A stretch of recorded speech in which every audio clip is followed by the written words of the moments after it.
We were halfway through the checklist when I caught myself treating the place like any other site.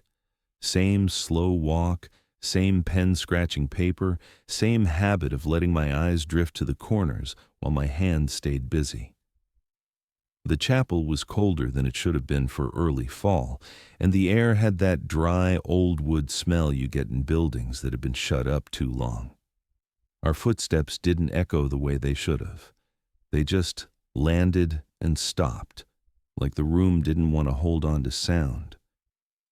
I stood in the center aisle to write a quick note about the back exits, and without meaning to, I started counting in my head. 1, 2, 3. I don't know why. It wasn't like I was timing anything. I just felt a pressure in my chest that eased when I counted, like I was matching a rhythm I couldn't hear. By the time I hit 7, the hairs on my arms lifted. It felt like the room was counting back at me, not with words, but with the way the silence tightened after each number. I stepped to the wall before I reached 10, and the pressure let go like a hand unclenching. Troy was near the pews where we'd found a hymnal open earlier. We'd shut it and placed it face down. I'd watched him do it. I'd watched the cover settle flat. When we turned our backs to move on, there was a soft sound behind us, not a thump, not a page turning, more like a fingernail catching paper. I looked back, and one corner of the book had lifted, just enough to show the pale edge of a page, like it was trying to breathe.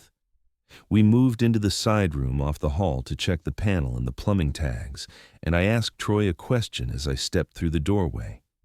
The words came out wrong. The sound bent, like it hit something invisible and slid sideways. It was still my voice, but it didn't land where it should have, and my stomach turned before my brain caught up. "Troy, don't," I said, and cut myself off mid-word. "Step out first," Troy muttered, like he was repeating something he didn't believe in. I stepped fully through, both feet on one side of the frame, and tried again without forcing it. It came out normal that time, not softer, not louder, just mine. Then the smell hit. It wasn't mildew or dust. It was sharp and strange, like cold pennies and burned incense, and it flared so fast it felt switched on. It vanished just as quickly, leaving the air clean enough to make me doubt myself. It felt like a test, like something had wanted to see if I'd turn my head and look. "I'm not turning," I said, and my voice came out smaller than it should have. It started 3 nights earlier, when my company assigned the job, and the priest offered a bonus that was too good to ignore. US 52 runs like a scar through that part of West Virginia. It's 2 lanes. It twists when it wants to, and the hills press in close enough that the sky feels narrower than it should. You drive past faded billboards and shuttered little stores that look like they haven't decided whether they're closed for the night or closed for good. Then you hit the turnoff, the one Wade had circled in red on a printout, and you leave the highway for a road that dips into a hollow where the signal drops and the air changes. St. Astor Hollow Church sat down there like it had been placed and forgotten. White siding, steep roof, narrow windows that didn't offer anything back when you looked at them. It wasn't a ruin, not the way people mean when they say abandoned. The yard was cut. The sign out front still had letters. The place just didn't have cars in the lot anymore, and the doors stayed locked, and there were no lights at night except what the county kept burning to discourage trespass. People in Welch had opinions about it, even the ones who claimed they didn't. I heard it twice before we ever set foot on the property. Once at a gas station when I asked directions, and the clerk's face tightened like I'd said a bad word. Once from a guy at the deli counter who laughed and told me the same thing people always tell you when they want to sound rational. Buildings get old, budgets get cut, congregations shrink, they shut it down. That was the sensible answer. Then he leaned closer and lowered his voice anyway. because sensible answers never satisfy anyone for long. He said some folks thought there was something inside that wasn't supposed to be there, and the church closing had been the only way to keep it from getting out. He smiled when he said it, like it was a joke. His eyes didn't. Wade didn't care about any of that. Wade ran jobs by a spreadsheet and a phone that never stopped buzzing. He'd been with the company longer than I had, and he talked like the world was a string of problems that could be solved with the right contractor and the right paperwork. The assignment came down on a Tuesday afternoon, tossed into my inbox with a subject line that read, "Hollow Church Patrol," and a note from Wade that said he needed 2 people, not 1. He wanted photos and timestamps and a clean report. He didn't mention rumors. He mentioned liability. We were a small outfit. We did vacant property patrol, basic checks, lock confirmations, signs of entry. Sometimes it was a foreclosed house. Sometimes it was a small commercial building that was waiting on permits. Sometimes it was a site that had been quiet for years until a developer showed up and the insurance requirements got strict. We weren't electricians. We weren't engineers. We were the people you paid to walk through a place with a flashlight and a clipboard and make sure it wasn't actively becoming a disaster while everyone else looked the other way. Troy liked those jobs. He liked night work, liked the way it cut out most of the noise. He'd show up in a good mood, even when I hadn't slept. He had that easy confidence that makes people think you've seen worse, whether you actually have or not. When Wade called us into the office and set the folder on the desk, Troy grabbed it first and started flipping through like he was browsing a menu. "The pay's standard," Wade said. "The church bonus is on top." Troy's eyebrows went up and he looked over at me like I'd missed the punchline. "We finish the run, we get the bonus," Troy said, already smiling. Wade nodded like that was the only thing worth remembering. He pointed out the dates, the times, the reporting requirements. A few nights, set hours, a simple routine. He said the church had shut down recently. The diocese had a restoration crew scheduled to evaluate the structure. Before they did, they wanted the place checked nightly. Doors confirmed, exits clear, panels untouched, no water flowing where it shouldn't, no one breaking in to strip copper or sleep in a pew and light a candle under dry wood. Copper theft was real out there. I'd seen it on other jobs. People will take anything they can sell, and copper pays.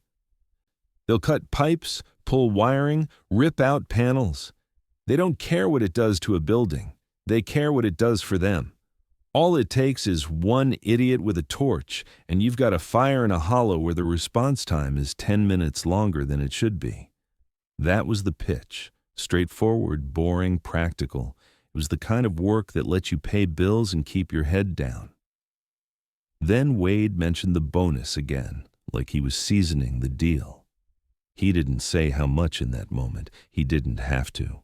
He watched our faces and let the implication do the work. Troy was already in, I could tell. Troy was the kind of guy who heard extra and took it as a personal challenge to earn it. The county got involved before we ever walked in.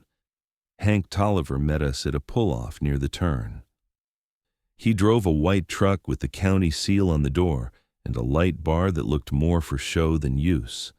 He had the posture of someone who'd spent too long talking to people who didn't listen, and his voice had that flat, controlled edge that comes from repeating the same warnings until they stop feeling like warnings and start feeling like recitations.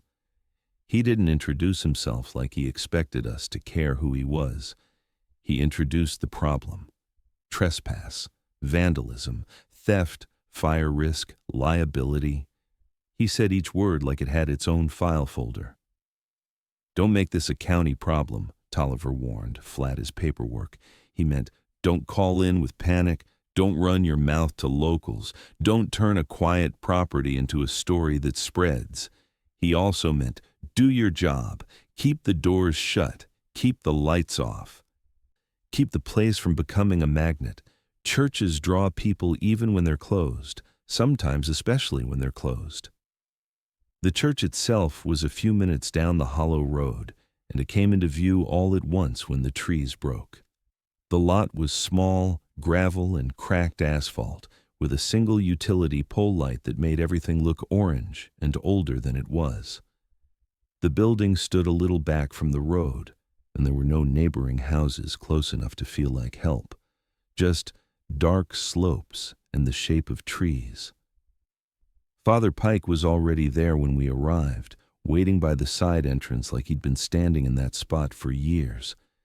He wasn't wearing anything that screamed priest, no collar on display, just a dark coat, sensible boots, and a calm face that didn't shift when we pulled in. If you didn't know who he was, you might have mistaken him for a caretaker.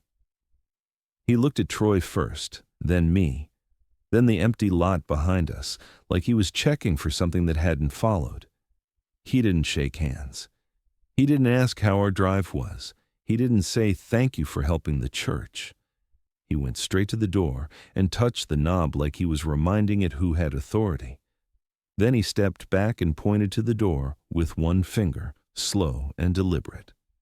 "Only that door," Pike said, pointing once and not looking back. I remember thinking it was an odd way to say it, not use this door, not this is the entrance, but only that door, like the other doors weren't just doors, like they were choices you could make wrong. He handed me a key ring, heavy enough to feel serious, and a folder with the work checklist inside. The checklist was the normal part. Doors, exits, electrical panels, plumbing shutoffs, signs of water, signs of entry, photos required at certain points, timestamps, a final message to Wade with the images attached. It looked like every other patrol package we'd ever used, just tailored to the building. Then Pike handed me a single sheet, separate from the checklist, printed on thicker paper than it needed to be. 5 lines, short enough that you could read them without even stopping. No letterhead, no explanation, just rules. He watched me read them, not with impatience, with expectation. I got to the second rule and felt my mouth dry. "Inside, don't speak in doorways," Pike told us, calm and unarguable. It was such a specific thing to say. Not "don't yell," not "keep your voice down," "don't speak in doorways." I looked up at him, and for a second I almost asked why. I didn't, because his eyes made it clear the question would go nowhere. He wasn't selling it. He wasn't trying to persuade. He was stating a condition the way you state weather. Troy did what Troy always did when something made him uneasy. He smirked. "Like, what, it's bad luck?" he asked, half joking. Pike didn't react. He didn't answer the joke. He just let the rule sit there, heavy in the quiet, until Troy's smirk faded on its own. The rules were 5 lines. Use only the side door. Don't speak while you're standing in a doorway. Don't linger in the center aisle. If you find a book open, close it and leave it face down.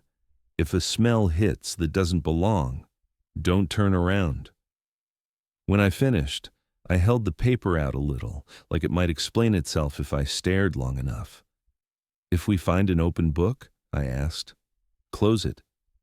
"Face down," Pike said quietly. That was the first time his voice shifted.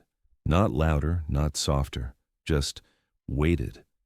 Like that one mattered more than the others, or like it mattered in a way I wasn't prepared to understand. I wanted to call it superstition. I wanted to file it under old building, old man, old habits. But Tolliver was still nearby, watching the lot with his arms crossed. Wade was already texting me about timestamps and report formatting. And Troy was looking at the paper like it was a dare. Pike tucked his hands into his coat pockets and took one step away from the door, giving us room like he'd finished his part. The message was clear. The checklist was our job. The rules were his. We didn't have to believe them. We just had to follow them. Troy leaned in toward me as Pike walked back toward the road, and he lowered his voice like we were in a place that could overhear. "Easy," he whispered. "We do the boxes, we get the bonus, we're out." I nodded, even though the second rule stayed in my head like grit under a fingernail. It wasn't the kind of rule you wrote unless someone had learned it the hard way. We started the first night the way we started every night job, with a quick reset in the lot. Flashlights checked, phones charged, pens that actually worked. I clipped the checklist to the board and took a photo of the blank top line with the date, mostly out of habit. Wade liked his paper trail. Wade liked proof that we were where we said we were when we said we were there. I liked anything that made a job feel normal. The side door was stiff, like it hadn't been used much since the church shut down. The key turned with a dry scrape, and the lock gave in a way that sounded too loud in the hollow.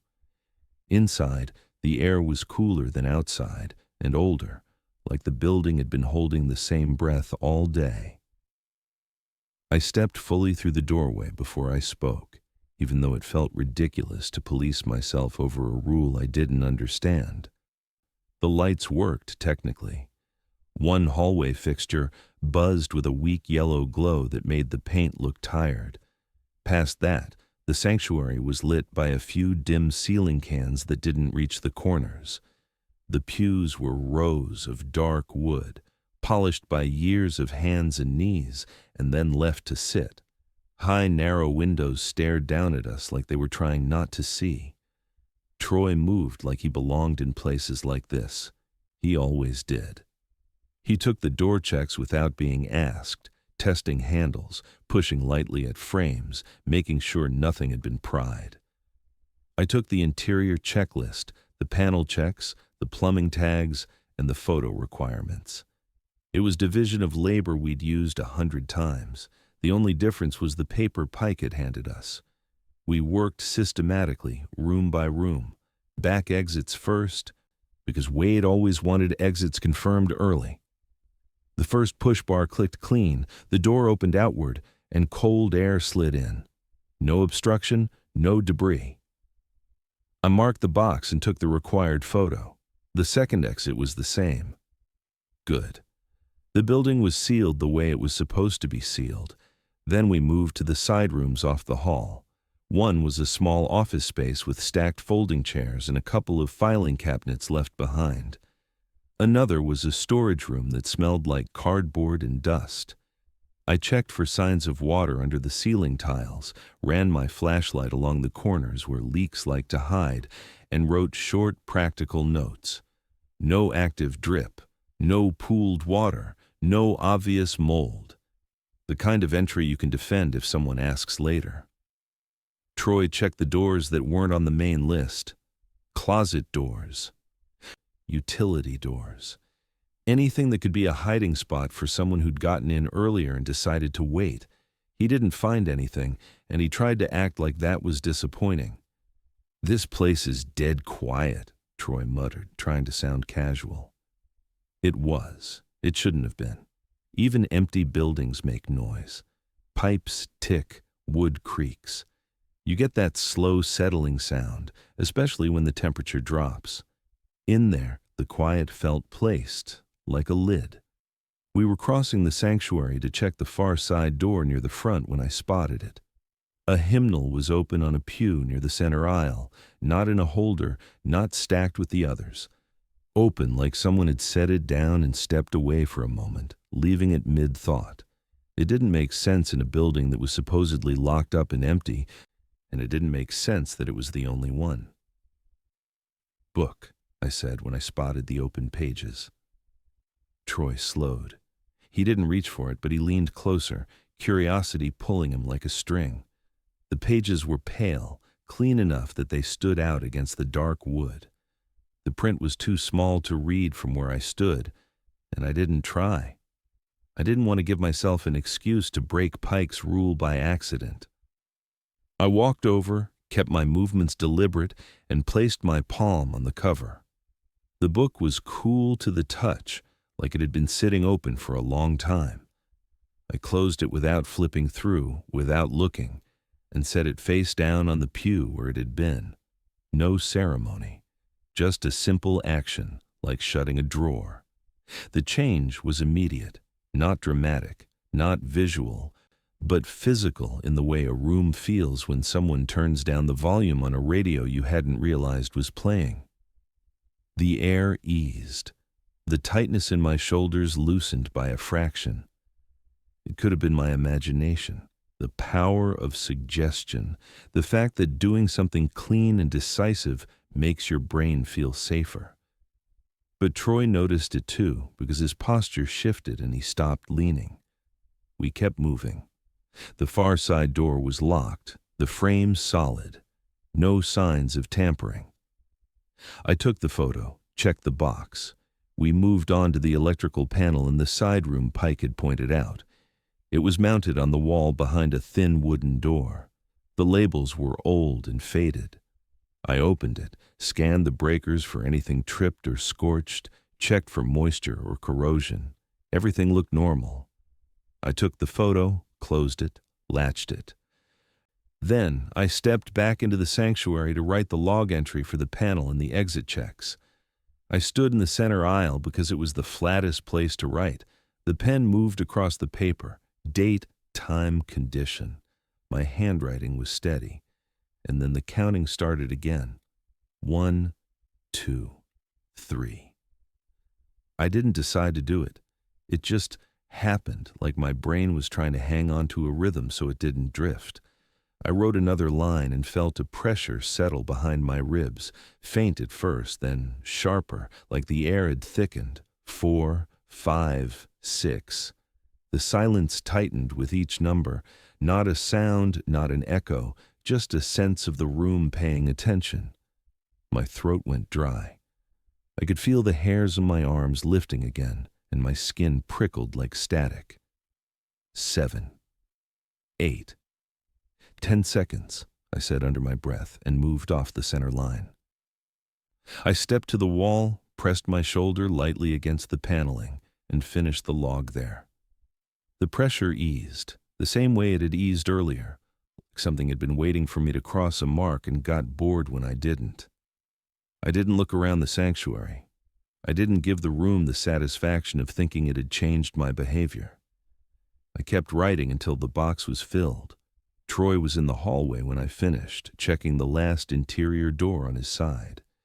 He was half turned toward me, 1 foot in the hall and 1 foot in the sanctuary, like he was about to say something while leaning on the frame. His mouth opened. I saw it before the words came out, the casual posture, the reflex to talk while he was standing in that in-between space. I didn't think. I just reacted. Not in the doorway, I told him, low and sharp. He blinked, surprised by my tone. Then he said something anyway, and the sound that came out wasn't right. It wasn't louder or quieter. It was angled, like it hit the wood of the frame and slid, turning into a thin echo that didn't match the shape of his mouth. Troy's face tightened. He shut his mouth and stepped fully into the hallway. The moment both feet were on the same side, the air felt normal again. He said it again, and it came out like a normal sentence. Neither of us commented on what had happened. We didn't need to. We both had that look people get when they realize they're in a situation where explaining it would make it more real. We finished the rest of the checklist in silence. Plumbing tags checked, no active leaks. Exits confirmed a second time on the way out. Door frames solid, no signs of entry. I took the required photos, making sure the timestamp caught the right angle. At the side door, I paused with the key in my hand and looked at the sanctuary behind us. The face-down book sat where I'd left it, flat and quiet. The aisle looked harmless when you weren't standing in it. We stepped outside through the approved door. The night air hit my face, cold and clean. The lot light hummed overhead. The sound felt too loud after the silence inside. I took a photo of the signed checklist on the hood of my car, then sent it to Wade with the attached images. I didn't add commentary. Wade didn't pay extra for commentary. He paid for boxes checked and doors locked. Troy leaned against his truck and exhaled, his breath visible. "Old buildings," he said, trying again to make it ordinary. I didn't answer him until we were both standing fully in the lot, nowhere near a frame, nowhere near a threshold. Even then, my words came slow, like I didn't trust the air yet. By the second night, the drive down US 52 felt longer. Troy barely talked, and I could tell he was listening for something he wouldn't name. The hollow was darker after sunset than it had any right to be. The trees swallowed the last of the light and the road felt narrower, like the hills were shifting closer when you weren't looking. Troy didn't talk much on the drive in. That was the first thing I noticed. The night before, he'd filled the silence with jokes about pews and ghosts and bad coffee. Tonight he stared out the passenger window, jaw set, watching the gaps between the trees the way you watch a dark room you don't trust. When we turned off US 52 and dropped into the hollow, the signal died and the cab felt sealed off from the outside world. Troy's fingers tapped his knee for a while, then stopped.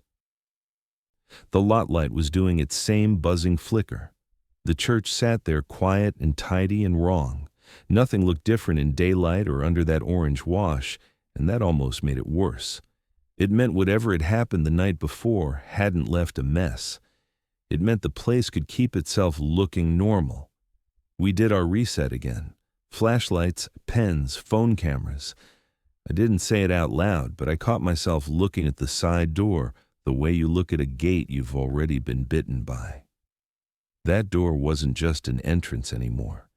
It was the one rule Pike had made feel absolute, and it was the one thing that made me believe him when he said only that door. Inside, the hallway light buzzed the same weak yellow. The sanctuary beyond it was dim, corners pooled in shadow. I stepped through and waited until both feet were clear of the frame before I spoke, even though my words were just practical. Checklist first, doors, exits, panels, same as last night. Make it normal. We moved in the same pattern as before. Back exits, then side rooms, then the sanctuary loop. Troy took doors. I took logs and photos. On paper it looked clean. In reality, it felt like we were playing a game where the rules were invisible until you broke them. Troy kept slowing down near doorways. Not every doorway, not the plain ones, the ones that led into side rooms, the ones with darker edges and old trim that caught the light wrong. He would drift toward them and stop, his head tilted slightly, like he was listening for something that wasn't sound.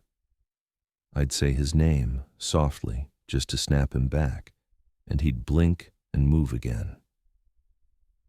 He never admitted he'd stopped. He acted like it had been an accident, like his foot had caught on something.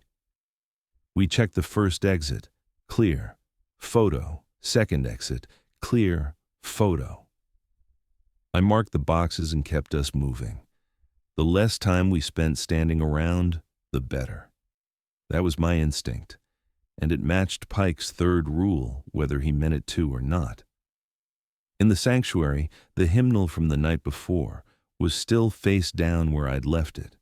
That should have reassured me. It didn't. It felt staged, like a prop put back in place after a rehearsal. Troy walked a half step ahead of me, then stopped in the opening between the sanctuary and the side hall. Not in or out. 1 foot in the sanctuary, 1 foot in the hall. Shoulder leaned against the frame like he was settling in to talk. His posture was too casual to be real. "Did you hear that?" Troy asked, staring at a doorway like it was a person. I heard the way he asked it, not like a joke this time, like he meant it, like he'd already decided there was something to hear. "Don't talk there," I said, low and sharp. He glanced at me, irritation flashing up for a second, the way it always did when I corrected him. Then his eyes slid back to the darkness beyond the hall, and he spoke again without thinking. A small sentence, nothing dramatic. The The kind of throwaway comment you make to fill space. The moment it left his mouth, I knew he'd done it. He'd said it on the threshold. The sound didn't travel right. It didn't fill the room. It didn't echo. It went thin, like someone had pinched it between two fingers. Then something came back. Not a voice, not a whisper. More like the shape of his sentence returning, delayed by half a beat, wrong in the way an audio recording sounds wrong when it's played through a cheap speaker. It wasn't louder. It wasn't clearer. It was just there, close to the frame, like the doorway itself had tried to repeat him. Troy went still. Completely still. His face drained of color and his eyes locked on the darkness like he'd seen a figure step forward. "I didn't mean to," Troy muttered, but he didn't step back. I grabbed his sleeve and pulled, not hard but firm. The fabric bunched under my fingers, and I felt his arm tense like a cable. "Out of the frame," I told him, and took his sleeve. He resisted for a second, not because he wanted to stay, but because it was like his body had forgotten how to move. When he finally shifted, both feet leaving the threshold and landing in the sanctuary, the air felt like it snapped back into place. Troy blinked fast like he was trying to clear something from his vision. And that's when the smell hit. It came in quick pulses, on, off, like someone flicking a switch just to see what we'd do. Cold pennies and burned incense, sharp enough to sting the back of my throat, then gone so fast it made the normal air feel fake. The first time it hit, Troy's head twitched like he wanted to look over his shoulder. The second time it hit, I felt the same instinct, the stupid human reflex to turn toward danger so you can name it. I didn't turn.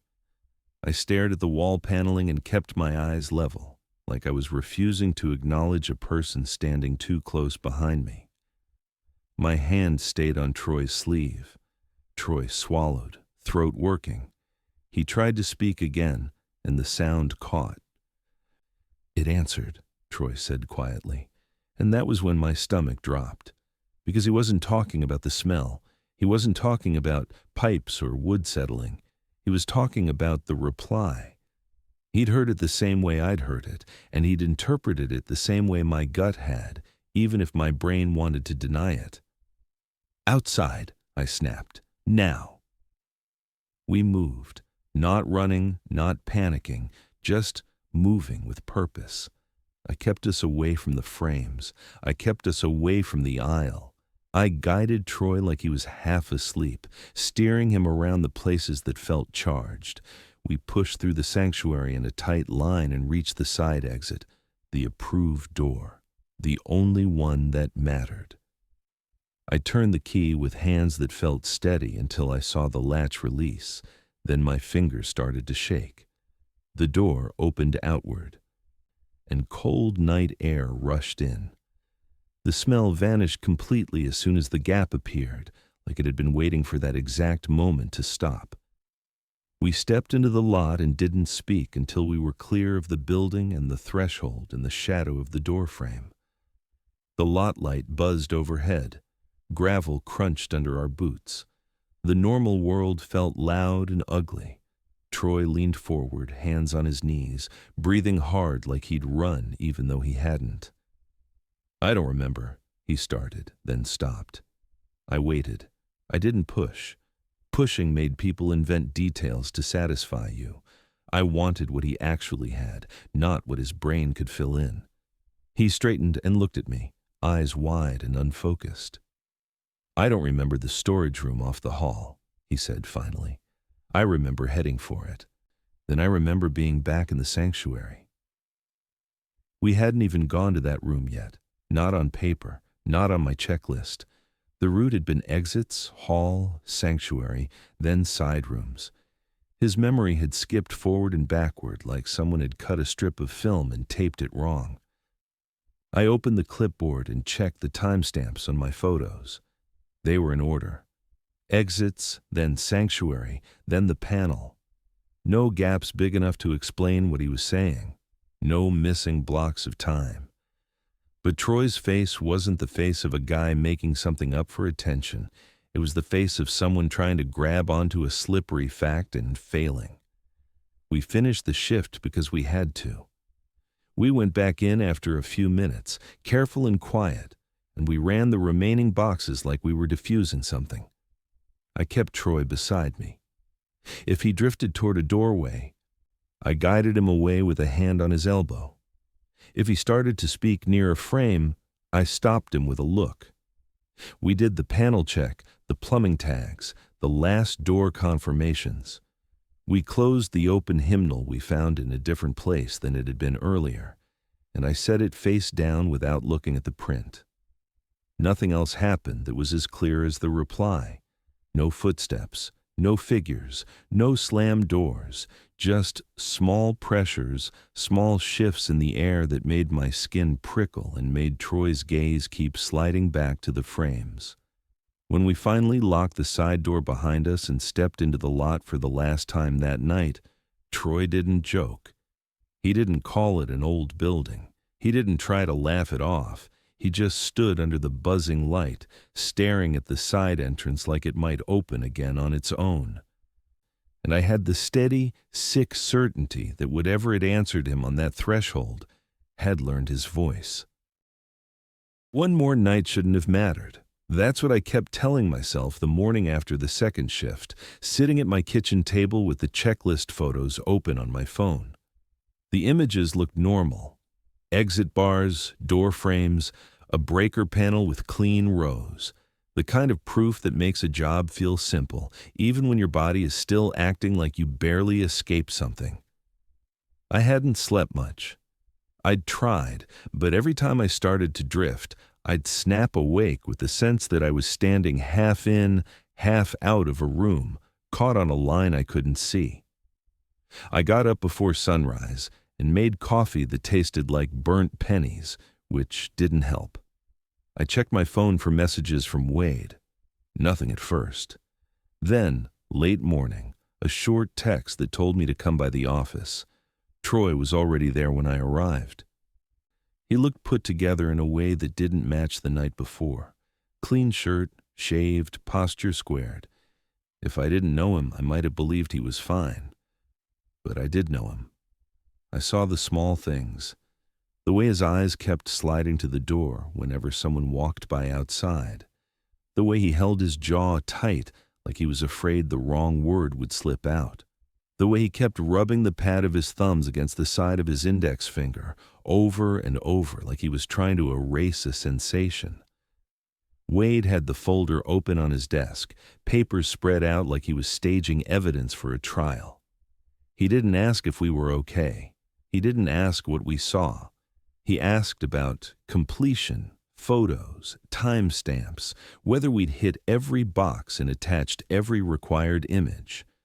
Wade didn't deal in feelings. He dealt in deliverables. He looked at me when he spoke, like he expected me to be the reasonable one, like Troy was there for muscle and I was there for compliance. "One more night," Wade insisted, "then you're done." He said it like a finish line, like we were being dramatic for hesitating when the end was right there. He pointed at the schedule. Restoration crew coming in after the third night, insurance requirements, property committee wanting a clean run of documentation. I watched his finger tap the dates and felt my stomach twist, because I could see the shape of what he wanted from us. Not safety, not certainty. A completed sequence that let everyone else move forward without thinking too hard. I glanced at Troy. He didn't react to the schedule. He didn't react to the bonus number either, not visibly. But I saw his shoulders rise slightly. Like the idea of being finished was the only thing holding him upright. I tried to explain it to Wade without turning it into a story. I kept it practical. Troy was off. His focus wasn't right. His memory had gaps. The way he froze on the threshold wasn't a normal jump scare. It was like his body had received an instruction it couldn't ignore. I tried to keep it plain, because plain is what gets taken seriously, even when the plain version still sounds wrong. I'm telling you he's not right, I told Wade, my voice tired. Wade didn't argue with me the way a friend would. He didn't ask what I meant, not really. He looked past the concern and straight to the risk of delays, like that was the only kind of risk that mattered. He talked about the company's reputation, about contracts, about how we'd look if we bailed with one night left. He didn't say I was lying. He treated my concern like an inconvenience that could be managed if everyone stayed professional. The part that got under my skin was how calm he was, like he'd heard this kind of thing before. Not specifically, not about that church, but the general shape of it. People working nights getting rattled, people wanting out, people trying to justify backing away. Wade's job was to keep people moving anyway. Tolliver showed up later, in person, which meant Wade had called him, and Tolliver had decided it was easier to apply pressure face to face.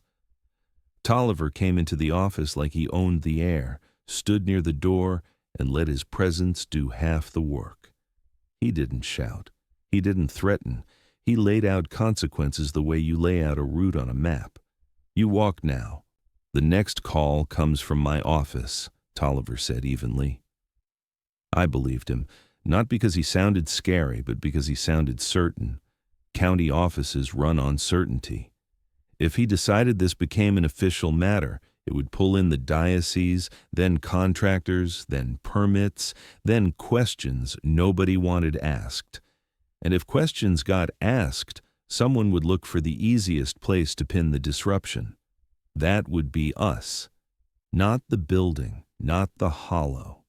The two guys with a clipboard who decided their nerves were more important than everyone else's schedule. I wanted to tell him this wasn't nerves. I wanted to tell him the building was behaving like a thing with rules of its own. But you can't say that to a man like Tolliver and expect anything good to come of it. He would hear only risk and nuisance. He would file it under drama. He would push harder. After he left, Troy stayed quiet. That quiet wasn't peace. It was containment, like he was afraid that if he started talking, he would finally say what he'd been avoiding since the second night, and once it was out, it couldn't be put back. Outside, away from the office, away from Wade's folder and Tolliver's warning, I tried one more time to talk to Troy. I didn't lead with fear. I led with teamwork. I told him we could tell Wade we weren't finishing. We could walk away from the bonus. We could take whatever fallout came and move on. I reminded him there would be other jobs, other paychecks, other nights that didn't make your stomach drop. Troy looked at me and I saw something flash across his face, something close to anger, but not at me exactly. Anger at the idea of backing down. Anger at the idea that something in a closed church could push him out of a job and make him feel small. He didn't admit he was scared. He didn't admit anything. He just set his jaw and nodded like the decision had already been made. That evening I went back to the hollow before the shift, alone, not to go inside, just to see Pike. Part of me hoped he would tell me to stop. Part of me hoped he would say we didn't have to finish. Part of me knew he wouldn't. He was there by the side door like he'd been there for years, still and patient, his attention fixed in a way that made the place feel supervised even in daylight. When I told him, as plainly as I could, that Troy was slipping, Pike didn't look surprised. He didn't ask for details. He didn't need them. "Don't talk on thresholds," Pike said quietly, not even to whisper. That was it.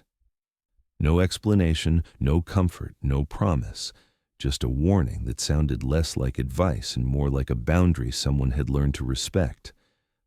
On the drive back, the sky darkened early in the hollow, and the trees closed in until the road felt like a tunnel. Troy sat beside me, staring ahead, breathing steady, hands too still in his lap. I kept thinking about Pike's face, about the way he'd said that line, and how it had landed. Like a rule that didn't care whether we believed it, like a rule that had already watched people break it. I got to the lot early and sat there with both hands on the wheel, engine off, watching the side door like it might open on its own and let something out that didn't belong in the night air. The pole light stuttered, and every time it blinked, the church looked a little closer, then a little farther away, like my eyes couldn't agree on distance. Gravel, trees, a strip of cracked asphalt, the white siding turned orange-brown, and beyond that, nothing but the hollow closing in on itself. Troy showed up a few minutes later and parked beside me. He didn't slam his door the way he normally would. He shut it carefully, like he didn't want the sound to travel. He walked over with his flashlight in one hand and his phone in the other, checked the screen even though we both knew it would be useless down here. Then slipped it back into his pocket and looked at the church. I could tell he'd been holding it together all day. He had that stiff, polished look people get when they've decided they're fine, and they're going to stay fine by force. Clean clothes, jaw set, eyes a little too bright. He didn't make a joke about the bonus. He didn't say anything about finishing and being done. He just stood beside my truck and waited, like the waiting was the only part he trusted. I made myself do what I should have done the first night. I treated it like a job brief, not because I thought rules were magic, but because rules were the only thing that had kept the last 2 nights from turning into a full-on panic run. By then, it wasn't about the bonus anymore. "Say it outside," I told Troy before we went in. He nodded once, no argument, no smirk, no complaint that I was babysitting him. That worried me more than the smirk ever had. A smirk meant he still felt like himself. This was something else. This was him trying to get through a door without thinking about what happened in doorways. We went over the checklist in the lot quietly, like we were both afraid the church could hear through the glass. Same order as before. Exits first, door frames next, electrical panel, plumbing tags, photos required at every major checkpoint, log notes short, factual, nothing that sounded like a story. Then out through the same side door, lock it, check it twice, and leave. No wandering, no lingering, no talking on thresholds, even a short question, even a sarcastic comment. 10 seconds in the center aisle, max, and if I had to write, I wrote with my shoulder to the wall. If we found a book open, we closed it and left it face down without looking at the page. If the smell hit, we didn't turn. We backed out through the approved door, and we didn't talk about it until we were standing in the lot. I said it all out loud, because saying it out loud made it concrete. Troy listened, eyes on the side entrance the whole time, and he nodded again at the end, like he was signing off on a contract. The lock fought the key like it always did. Dry scrape, then a heavy turn. The door opened inward and a wave of cool, stale air rolled out. Dust, old wood, a faint hint of paper, and something that reminded me of dried-out flowers. It was a normal smell, and I clung to it. Normal was good. We stepped fully inside, and I shut the door behind us. I didn't pause on the line. I didn't stand half in, half out while I adjusted my grip on the clipboard. I latched it, tested it once, and moved away from the frame like it had teeth. The hallway light buzzed with that weak yellow glow. The sanctuary beyond looked the same, dim with deep corners, pews lined up like ribs, center aisle running straight to the altar. It should have felt familiar by then. It didn't. Familiar makes a place safer. This place was learning us back. We started with the exits because that was the routine, and the routine was the only thing I trusted. Troy took the first crash bar, pushed it, opened the door a crack to confirm the seal, then shut it and checked the latch. I took the photo, marked the box, and kept us moving. Second exit, same. Clean, clear, no obstruction. The air that slipped in from outside felt too cold for the season and too clean for a building like this. And when Troy shut the door, it was like we'd sealed ourselves inside something that wanted us quiet. Door frames next. Interior doors, storage doors, utility doors. Troy handled those because he had a good eye for tampering and he didn't need a pen in his hand to do it. I stayed close, flashlight low, watching his posture more than the doors. Whenever he drifted toward a threshold and leaned into it without stepping through, I moved with him, not pulling, just guiding him to either commit to the room or stay out of it. We didn't speak. We didn't need to. We both had Rule 2 sitting on our shoulders. The electrical panel was off the sanctuary through a side room that opened from the hall. To get there, we had to cross through a doorway that always felt tighter than it looked. I went first, stepped fully into the room, and held my breath until Troy stepped fully in behind me. The panel door opened. Breakers looked normal. No scorch marks, no moisture, no corrosion. I took the photo, shut it, latched it. I made a quick log note with my shoulder against the wall, not in the center of the room, and we stepped fully back out into the hall. Plumbing tags were down the other way, past a small closet doorway that sat right on the edge of the sanctuary. It was one of those inconvenient layouts that only make sense if you've been part of a church long enough to know where everything lives. To get there, we had to cross the sanctuary again, and that meant the aisle. I kept us along the side. I didn't walk the center line. I wasn't afraid of the aisle like it was cursed, but I'd learned what it did to my body. If I stood there too long, I started counting. I started feeling watched. I started feeling like silence could tighten around numbers. Troy followed me, light sweeping pew backs and hymn holders, and I noticed he was avoiding the center too. Not because I told him to, because he had started noticing what the room did, and he didn't like it. We reached the closet doorway. I stepped fully inside, checked the tag, turned the valve a quarter turn and back, confirmed it wasn't seized. Troy waited behind me, and I could feel him hovering near the frame like he wanted to lean on it. I shifted, so I blocked the threshold with my shoulder, not standing on it, just making it inconvenient for him to drift into that half-in, half-out posture. I finished the photo and stepped fully back out. Still no talking, still clean. We were doing everything right, and that's what made it so ugly when it went wrong. You can prepare for a mistake you expect. You can't prepare for a mistake that comes out of nowhere, like your body makes it before your brain can stop it. We needed one more photo of the far side door near the front of the sanctuary. It never opened for us, but we had to confirm it was secure and unforced.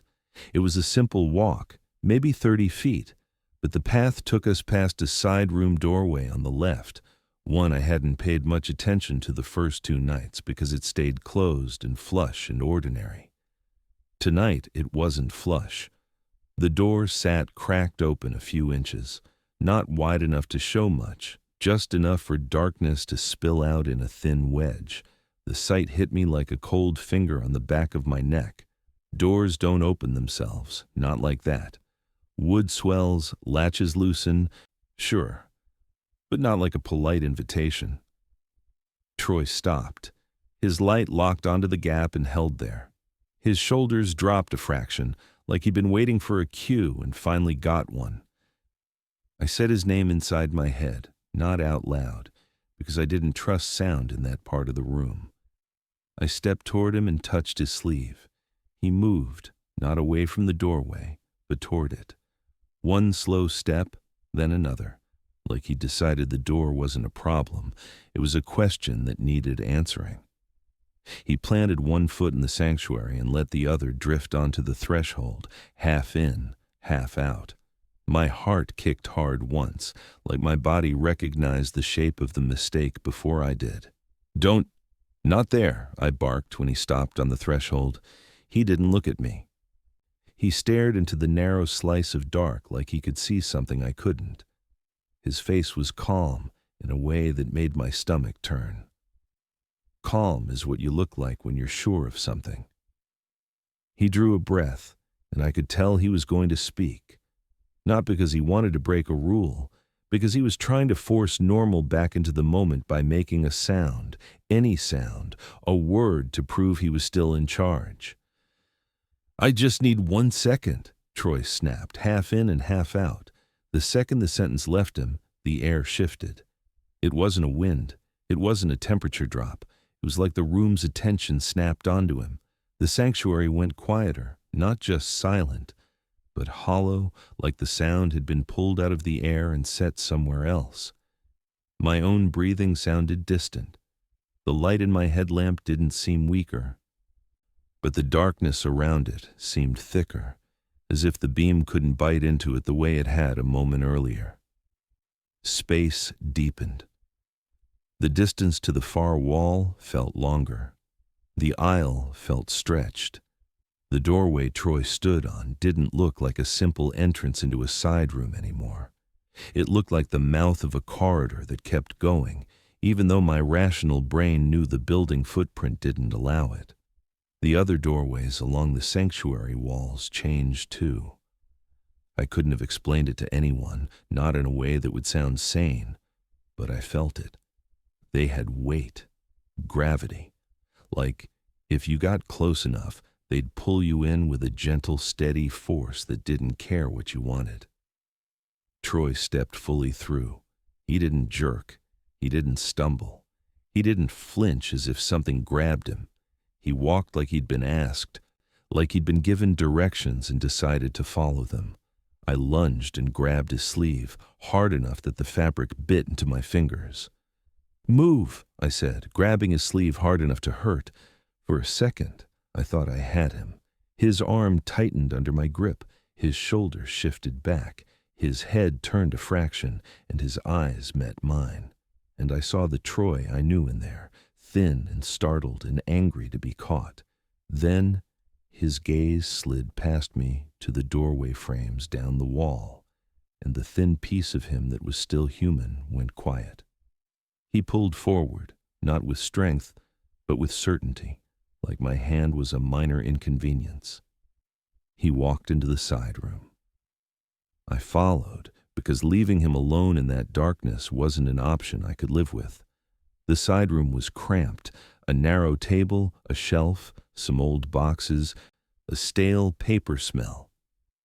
My light swept across it and caught nothing moving, but the doorway on the far side was open, and it shouldn't have been. It wasn't the main hall. It wasn't a closet.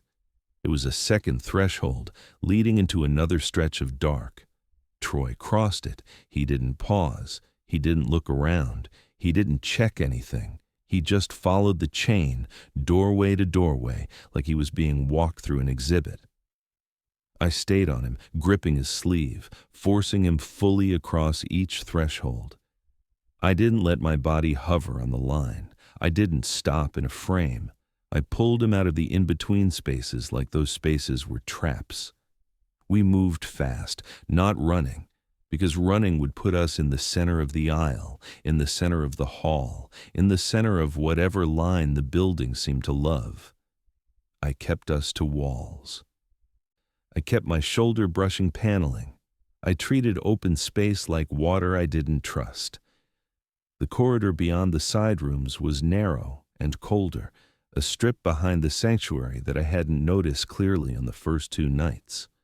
Doorways lined it like teeth, each one a dark rectangle. My headlamp beam seemed shorter there, as if darkness swallowed it sooner. The farther we went, the more the air felt pressed, like the building had sealed a pocket around us. Troy moved along the corridor with that same steady pace. He looked like a man walking through his own house in the dark, guided by memory. Except I knew he'd never been in this corridor. I knew the route we were supposed to follow. This wasn't part of the checklist. This wasn't part of the job. I tried to pull him back. He didn't fight. He didn't argue. He didn't plead. He didn't even acknowledge the force of my grip. That terrified me. People in trouble struggle. People in trouble say your name. He did neither. He reached the end of the corridor and stopped at a doorway that stood open wider than the others, like it had been prepared. The darkness beyond it, looked different. Not darker exactly. Flatter. Like it wasn't a room, it was a gap. I got between him and the frame, careful not to stand on the threshold, and shoved him back a step into the corridor. My light swung into the room, and that's when I saw what it was offering him. A hymnal sat open on a chair in the center of the room, pages spread wide and flat, aimed straight at the doorway. It didn't look abandoned. It looked placed, positioned like a sign, like bait. My stomach clenched. That open book was the one rule I understood without faith. Close it, face down. Don't look at what it wants you to look at. Don't give it the satisfaction of being read. Book, I said when I saw the open pages again. The word came out before I could stop it, and the moment I said it, I hated myself. Sound in the wrong place, sound in a corridor of thresholds, but I was fully in the corridor, not standing on the line, and I clung to that detail like a life raft. I shoved past Troy, stepped fully into the room, and went straight to the chair. I kept my eyes on the cover, not the print. I closed the book in one smooth motion and turned it face down. I pressed it flat with my palm, like I was sealing a lid.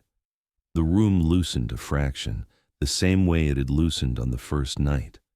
The air eased. The pressure behind my ribs eased. That's what made me want to scream. The rule worked. The building responded. It acknowledged the gesture, but Troy was already leaning toward the next doorway, the one half hidden behind a shelf along the far wall.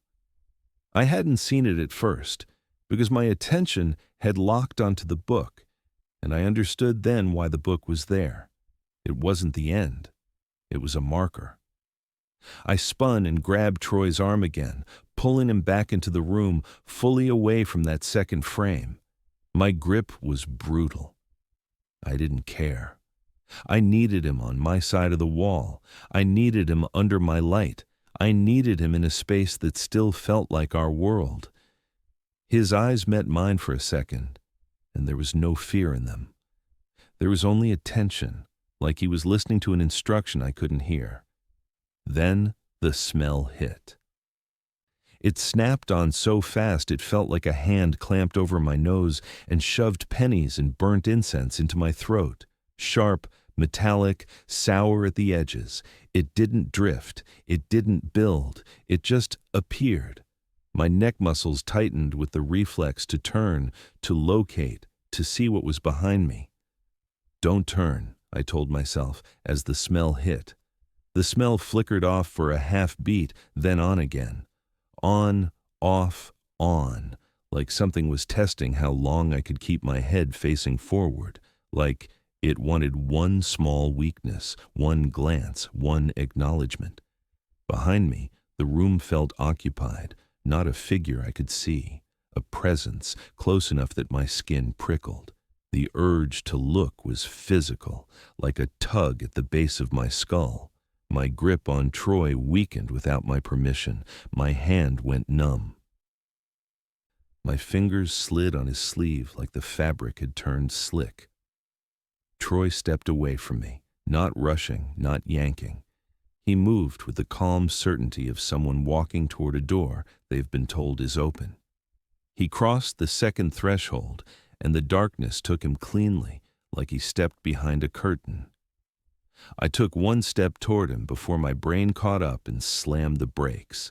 Every part of me wanted to follow, to run into that dark and grab him, to drag him back no matter what it cost. But the rules were the only thing that had proven they could move the building's mood, the only thing that had ever made the air loosen, the only thing that had ever made a trap release even a fraction. And the smell was still flickering behind me, still testing, still daring me to turn and look. I backed up, one step at a time, keeping my eyes forward, keeping my jaw clenched so my teeth didn't chatter. "Troy," I started, and stopped like I'd bitten my own tongue. I didn't want the building to have my voice. I didn't want sound to bounce in that corridor and come back wrong. I didn't want to speak near any frame, not even to beg. I retreated out of the room, fully through the doorway, fully into the corridor. The doorways along the hall watched me with their dark weight. My light stayed low, on my feet, on the floorboards. I kept to the wall, shoulder-brushing paneling, and I moved fast without stepping into open space. I found the sanctuary again by instinct, and the size of it hit me like a wave. The center aisle looked long and hungry. I stayed along the side. I didn't stop.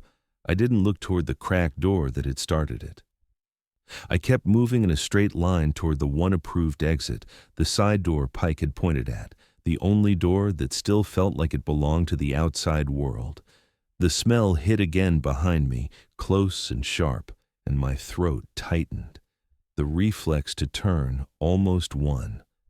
My eyes started to slide. I didn't let them. I got the key into the lock with hands that wouldn't stop shaking. I turned it. The latch released. I yanked the door open and stepped out into the lot. Cold night air hit my face like a slap. Clean, normal air. Wind, distant road noise, insects, the buzz of the pole light. The smell vanished instantly, like it couldn't cross that line, like it was anchored to the frames inside. I kept walking away from the door, away from the threshold, until my boots hit gravel and I was under the flickering light. Only then did I breathe all the way in. Troy didn't come out.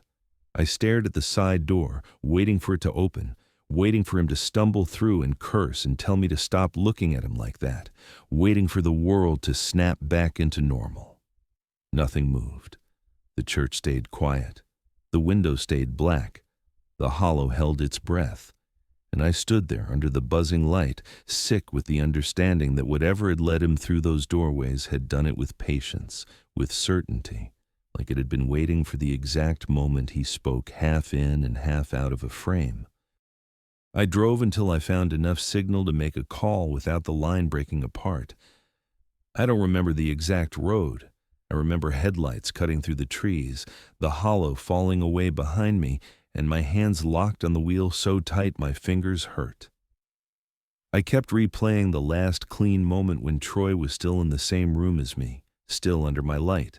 Everything after that felt like it had happened in a place where time didn't behave. Deputy Whitaker met me at a small substation off the main road, the kind of building with one bright light over the entrance and a flag that snapped in the wind. He looked like someone who'd spent his life being handed other people's emergencies. Mid-40s, broad shoulders, calm eyes, uniform pressed but not stiff. He listened without interrupting while I gave him the version that could be checked.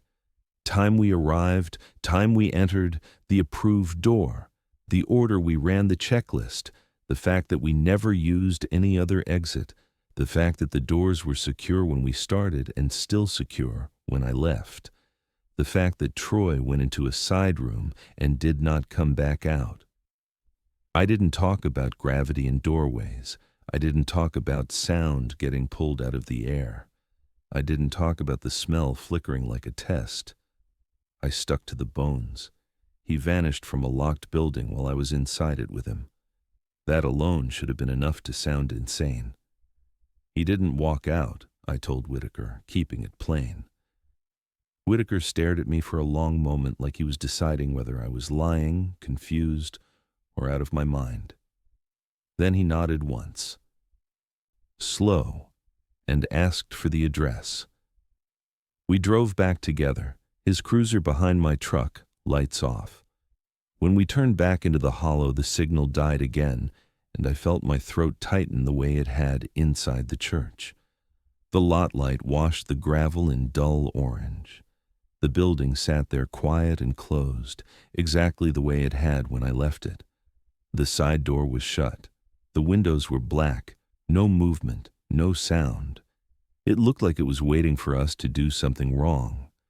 Whitaker walked the perimeter first, flashlight steady, beam sweeping along frames and windows and the edges of the roofline. He checked the obvious points of entry. No broken glass, no pried trim, no cut screens. He tested the crash bars from the outside. They didn't budge. He checked the side door and looked at me. I unlocked it, stepped fully inside, and waited until he stepped fully inside behind me before I closed it again.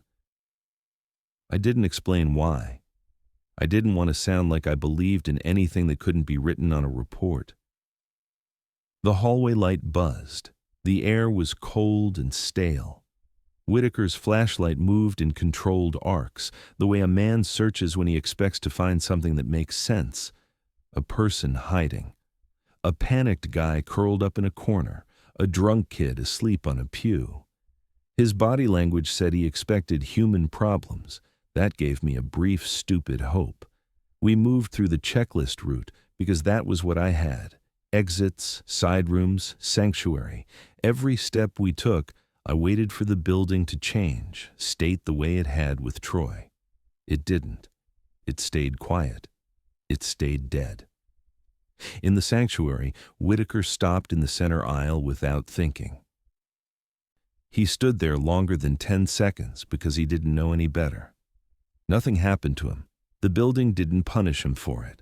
That almost made me angry. It meant the rules weren't universal. It meant they weren't just quirks of the space. They were conditions, and the building chose when to enforce them. He moved toward the left side doorway where the whole thing had started, the one that had been cracked open. It wasn't cracked now. It was held open. Not all the way. Not casually, like someone forgot to shut it. It was set at a careful angle, wide enough to see darkness, narrow enough to make you hesitate. The kind of half-open that feels like an invitation you can refuse. Whitaker's beam swept into the room. A table, a shelf, dust, no Troy. Then his light caught the chair. The hymnal was face down on the seat, like I'd left it. But one corner of the cover had lifted again, just slightly, showing the pale edge of a page. Not enough to read. Just enough to promise there was something there if you stepped closer. Whitaker stared at it longer than he should have. He looked back at the doorway frame, then at the next doorway beyond, as if he was mapping a route without realizing it. People don't vanish, Whitaker said evenly, but he watched the doorways too long. We finished the sweep. No Troy in the side rooms, no Troy in the sanctuary, no Troy in the hall, no signs of forced entry, no obvious place he could have gone that would keep him hidden from 2 flashlights and a trained deputy. Whitaker called it in anyway, calm voice on his radio, requesting additional units and a search. He didn't accuse me of anything. He didn't comfort me either. He treated it like a problem that would either resolve into a missing person case or a criminal case, and he would deal with whichever one showed up. Wade called while I was still standing in the lot, my truck door open, cold air cutting through my jacket. He didn't ask if Troy was okay. He asked what happened to the checklist. He asked if I took the required photos. He asked if I'd texted the completion message. When I told him Troy was missing, there was a pause on the line that felt practiced, the kind of pause people use when they're choosing the right response. He talked about liability. He talked about procedures. He talked about how this would look if it got out. He brought up the bonus like it was still relevant, like money could rewind the last hour, like finishing the run on paper could make Troy reappear in the right place. I hung up on him before he could say anything else that would stick in my head. I found Pike the next morning, not inside the church. Outside, by the side door, like he lived in that strip of space where the building's rules could still reach you. He looked tired, but not surprised. That was the worst part. Surprise would have meant this wasn't expected. I told him Troy was gone. I told him a deputy had searched the building and found nothing. I told him there was a book set like bait and a doorway held open like a hand. Pike listened without changing expression. When I finished, He nodded once, slow, like a man confirming an outcome he'd already seen. "You were warned," Pike said quietly. "Thresholds aren't neutral." There was no apology, no explanation, just that sentence and the quiet certainty behind it. I understood then that the rules weren't meant to guarantee safety. They were meant to give you a chance, a narrow chance, dependent on timing and discipline and whatever mood the building was in that night. I left before I said anything else I couldn't take back. Deputy Whitaker kept searching. The county wrote reports. Wade tried to protect the company. The diocese kept its silence. And I went home with a new habit I couldn't break, no matter how much I told myself it was irrational. "I still don't speak in doorways," I said, and meant it. Even now, if I catch myself halfway through a frame, I stop. I step fully in or fully out. I wait until the air feels clean. I don't know if it matters anywhere else. I only know it mattered there, in that hollow-off US 52, in a church that shut down too quietly, with a door that was only ever supposed to be used one way.